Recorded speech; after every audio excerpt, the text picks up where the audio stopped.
Hi guys, आप लोग कैसे हैं। मैं मोहम्मद मिकाइल अंसारी और आप लोगों का मेरे इस यूट्यूब चैनल स्टडी मित्र मिकाइल में वेलकम है।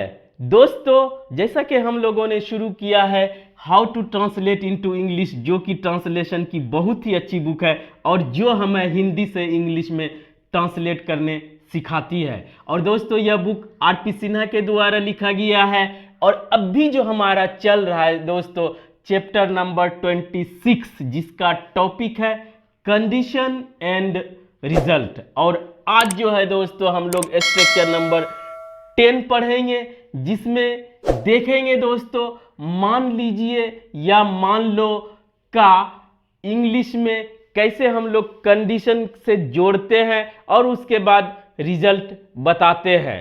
ठीक है दोस्तों, तो इससे पहले सबसे इसका जैसा कि पैटर्न है दोस्तों, आप जानते हैं कि सबसे पहले ये हिंदी वाक्य देते हैं, उसके बाद स्ट्रक्चर, उसके बाद इसको ट्रांसलेट करके बताते हैं। और दोस्तों, हम आपके साथ इस स्ट्रक्चर को एक्सप्लेन करते हैं ताकि आपको आसान हो जाए बनाना, समझना, सीखना। और साथ ही साथ दोस्तों, एक्स्ट्रा जो भी कंसेप्ट इसमें यूज होता है उसे भी हम आपके साथ डिस्कस करके आपके लिए आसान बनाते हैं। तो दोस्तों, अगर इस चैनल पे नए और इस वीडियो को पहली बार देख रहे हैं, प्लीज इस वीडियो को लाइक के साथ साथ इस चैनल को भी सब्सक्राइब करें और दोस्तों उससे हमें मोटिवेशन मिलता है। तो आइए दोस्तों शुरू करते हैं।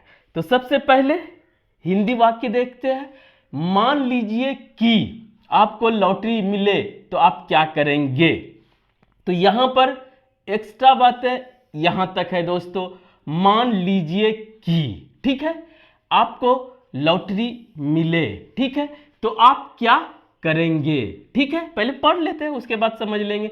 या दोस्तों, मान लीजिए की जगह मान लो कि, इतना भी आ सकता है। आप किसी को, सामने वाले को बोलते हैं कि मान लो कि या मान लीजिए कि, छोटे बड़े जो भी हिंदी में बोलते हैं उनको दोनों एक तरह का सेंस देता है दोस्तों। आदमी अमर हो जाए तो खाद्य समस्याओं का क्या होगा।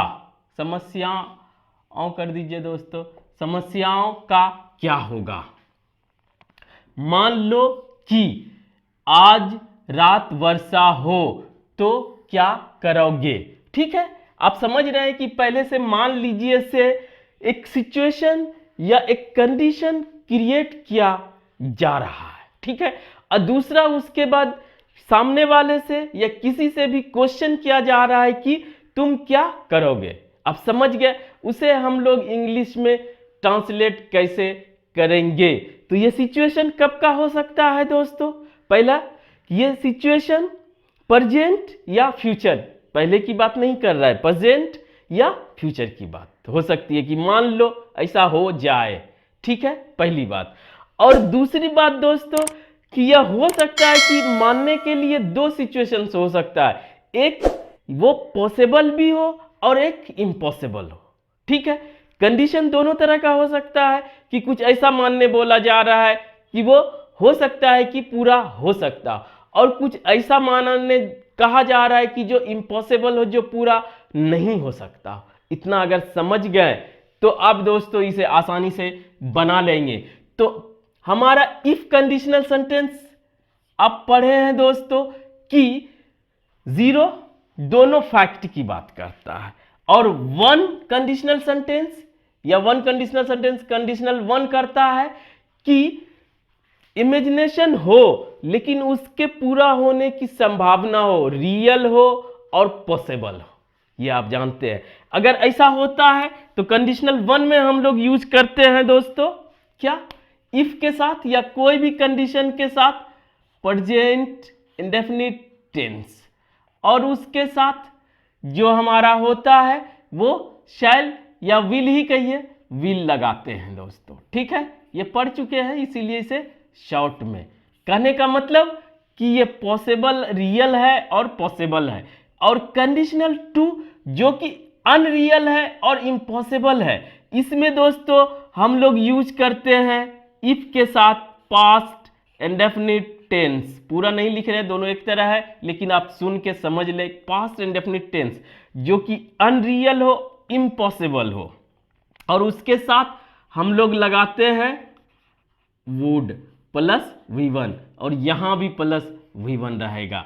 यही डिस्कस करना था और इसमें इसको अप्लाई करना है। अगर इसको अप्लाई, इसको कोरिलेट करने में आप सफल हो जाते हैं तो फिर आपको कोई प्रॉब्लम नहीं होगा दोस्तों। जैसे कि मान लीजिए कि या मान लो कि जो आप उसे सपना दिखा रहे हैं, चाहे वो रियल हो चाहे अनरियल हो, वो पॉसिबल हो या इम्पॉसिबल हो, आप अगर इतना बोल रहे हैं मान लीजिए कि, मान लो कि, तो उसका इंग्लिश आपको या तो सपोज से काम चल जाएगा या सपोजिंग, यानी दोनों में से कोई एक आप देंगे। ठीक है, तो आप जानते हैं कि कोई भी कंजंक्शन रहे तो उसके साथ जो स्ट्रक्चर आता है वो उसे हम लोग सब ऑर्डिनेट क्लॉज बोलते हैं या दोस्तों डिपेंडेंट क्लॉज बोलते हैं। ये पहले बहुत कर चुके हैं। ठीक है, तो ये कौन आएगा, या तो प्रेजेंट इंडेफिनिट टेंस या पास्ट इंडेफिनिट टेंस, सिचुएशन के अकॉर्डिंग। ठीक है, उसके बाद दोस्तों यहां पे तो का कुछ नहीं होता है, ये कोमा हो जाता है। उसके बाद प्रिंसिपल क्लॉज, प्रिंसिपल क्लॉज अगर पॉसिबल है तो वहां पर दोस्तों subject plus will plus verb का फर्स्ट फॉर्म, विल कैन में ये सब आएगा। क्लियर।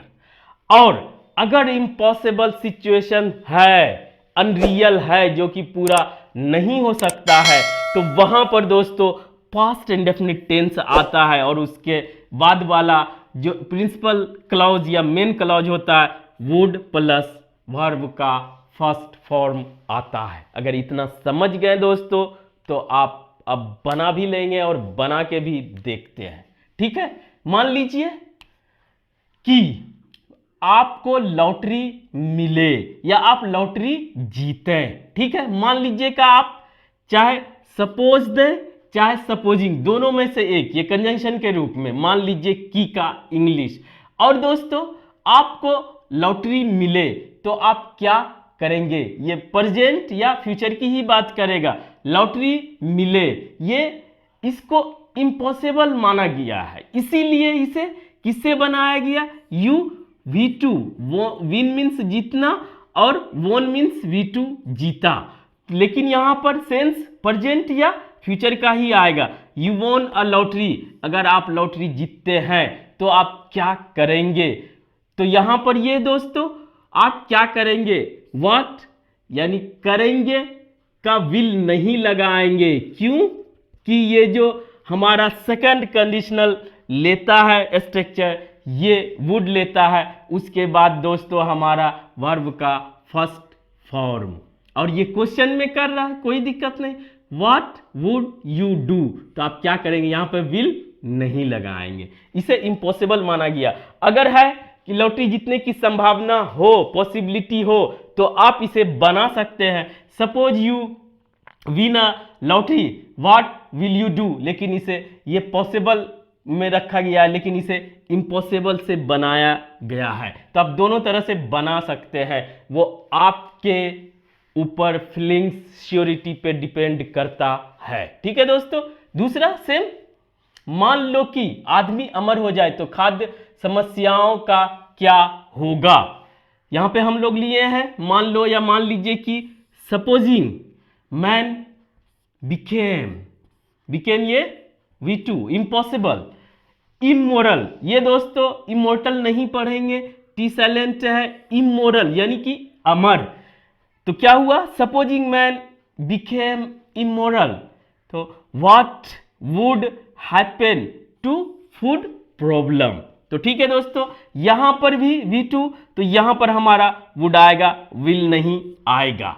अब आइए दोस्तों तीसरा, अगर आपको बोलता है कि पॉसिबल है तो वहां पर आप बना सकते हैं प्रेजेंट इंडेफिनिट टेंस से। मान लो कि आज रात वर्षा हो तो क्या करोगे। ठीक है, सपोज इट रेन्स, ये क्या हुआ, V1 यानी प्रेजेंट इंडेफिनिट टेंस। टुनाइट, मान लो कि आज बारिश हो या आज बारिश हो जाए, कुछ भी बोले दोस्तों आपको V1 से यानी प्रेजेंट इंडेफिनिट टेंस से बनाना पड़ेगा। अगर ये पॉसिबल है, आपको लग रहा है कि ये हो सकता है, पॉसिबिलिटी है, अदरवाइज इट रेंड, ये करेंगे आप अगर इम्पॉसिबल है तो अगर V1 यहां पे लिए पॉसिबल मान रहा है तो क्या बनाएंगे, व्हाट विल यू डू, तो आप क्या करेंगे, यहां पर आप वुड नहीं डालेंगे। क्यों कि कंडीशनल 1 बताता है कि कोई भी एक्शन या कोई भी इमेजिनेशन ये पॉसिबल है और रियल है, ये फुलफिल हो सकता है, कब, प्रेजेंट में या फ्यूचर में।